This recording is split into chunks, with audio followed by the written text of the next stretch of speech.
été décidé de créer cette déviation partant de la route de Gignac pour rejoindre celle de Pêchabon.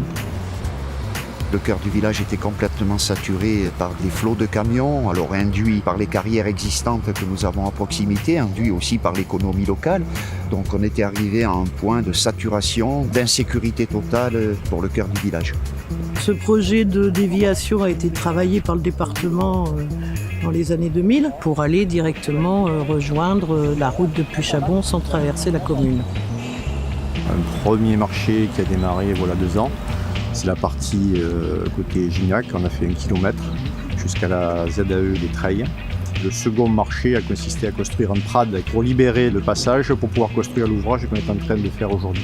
Et le troisième et dernier marché, c'est celui qui va débuter entre la partie qui a déjà été construite côté Gignac et un giratoire neuf qui va être construit à l'intersection des RD32 et RD27 côté Grand Site. Vous pouvez le voir aujourd'hui, la construction de l'ouvrage des Corbières qui enjambe le ruisseau des Corbières justement.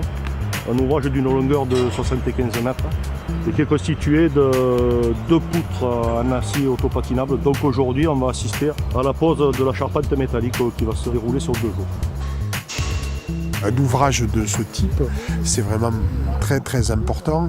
Ça va transformer complètement la territorialité, l'accessibilité déjà très impactée par la 75 et la 750, avec aussi potentiellement l'arrivée du futur lien. Les populations vont pouvoir accéder plus facilement à des services, à du loisir et autres, donc il y a toute une économie d'hébergement, de passage, de découverte. La commune s'est lancée depuis 3 ans dans la réhabilitation complète du centre ancien d'Aniane. Il va retrouver son souffle, il va retrouver sa beauté, il va retrouver son dynamisme, il va retrouver son attractivité avec des projets qui sont hautement qualitatifs, mettant en valeur tout le patrimoine de la commune. Le canton de Gignac et la vallée de l'Hérault va prendre un essor certain.